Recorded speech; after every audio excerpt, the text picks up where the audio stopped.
فالواجب علينا يا معشر المسلمين أن نبين أمور التوحيد وأن نلتزم بالتوحيد.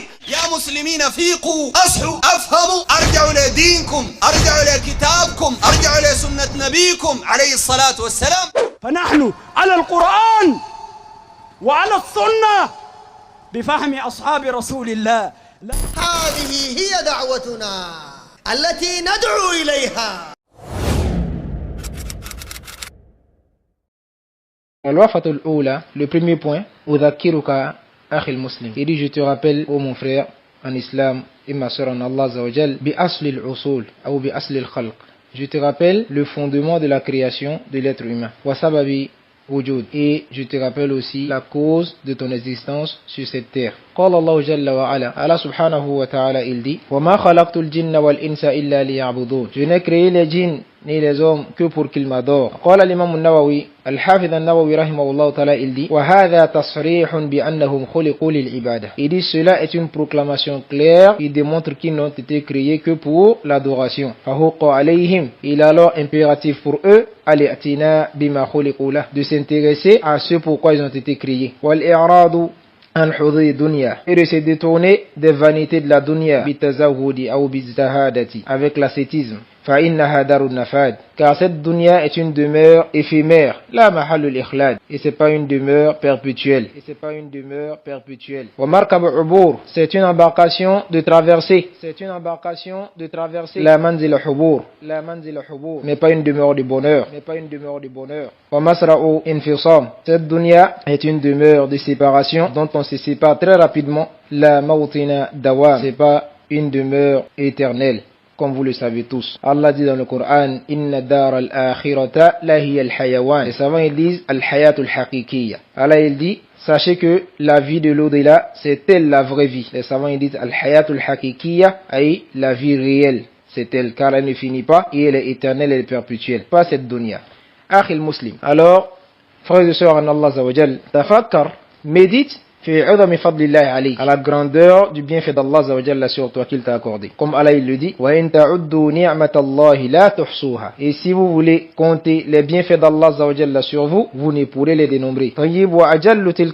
Et la plus grande de ces bienfaits sur toi, et la plus immense, bien sûr, ni'matul islam, c'est la ni'ma de t'avoir rendu musulman, de t'avoir fait accepter l'islam.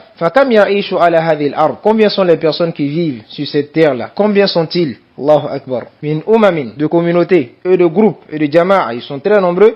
Hurimat shahadatu an la ilaha illallah, qui ont été privés de la shahada de la ilaha illallah wa anna muhammadan rasulullah. Combien sont-ils? Wa hadha fadlullahi, et si Allah t'a accordé cela, alors sache que c'est un bienfait d'Allah Azza wa Jal. Yu'tihi man yasha, qui l'accorde à qui il veut. C'est pas par ton intelligence ni par ta force que tu as atteint la guidée et que tu as été musulman. Bal fadlullahi alayka mahda, c'est une pure grâce venant d'Allah Azza wa Jal. Thumma ahmadillah, ensuite glorifie Allah Azza wa Jalla et loue-le ala ni'matil hidayah. Après que tu sois musulman, il t'a encore guidé d'une deuxième façon, qui est de te guider vers la salafiyya, qui est la guidance vers la sunna de son messager sallallahu alayhi wa sallam. Après, parmi toutes ces sectes d'égarement et ces groupuscules qui sont dans l'erreur, Allah il t'a choisi, t'a guidé vers la sunna de son messager sallallahu alayhi wa sallam. Ni'matun ala ni'ma, un bienfait sur un bienfait. C'est ce qu'Allah Azza wa Jalla il t'a fait.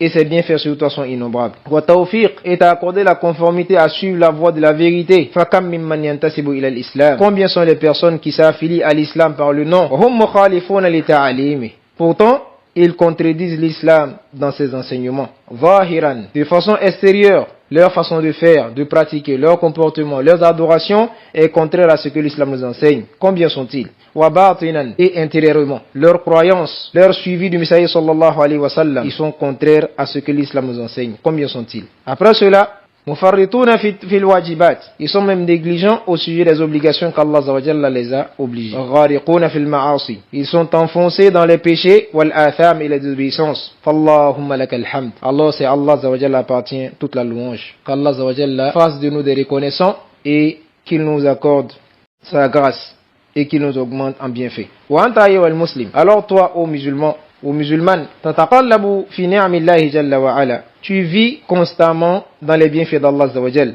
Tayyib min amnin, que ce soit la sécurité fil awtan, dans vos contrées, dans vos pays, ainsi de suite. wasi'atin fil arzaq, ou une largesse dans la subsistance qu'Allah t'a accordé. C'est pas seulement ce que tu as dans la main, l'argent qui est la subsistance. Tu as la vie, tu as la santé, tu as des enfants.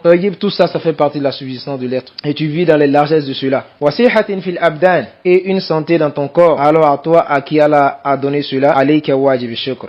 Il t'incombe impérativement d'être reconnaissant. Bil qawli, par tes paroles, wal fi'li, et par tes actions. Wa a'zami anwa'i shukr, et la plus immense sorte de reconnaissance vis-à-vis d'Allah Azza wa Jal, ta'atullahi jalla wa ala, c'est l'obéissance d'Allah Azza wa Jal. Wa ijtinabu nawahi, et t'écarter de ses interdits. Fa inna ni'ma tadum bishukr, car le bienfait, il reste et s'augmente par la reconnaissance du serviteur envers son Seigneur, celui qui lui a fait ce bienfait. Kama qala ta'ala, comme Allah l'a dit, la in shakartum, si vous êtes reconnaissant vis-à-vis de mes bienfaits, la azidannakum, je vais vous augmenter en ces bienfaits-là. Wa tazulu bil kufr, et le bienfait, il disparaît avec l'ingratitude, ayyuhal ikhwa. Comme Allah le dit, wala in kafartum, et si vous êtes ingrat et que vous ne reconnaissez pas mes bienfaits, inna adhabi la shadid, sachez que mon châtiment est douloureux et il est dur. Ça, c'était le premier point auquel le musulman doit toujours réfléchir pour pouvoir remplir cela comme il le faut.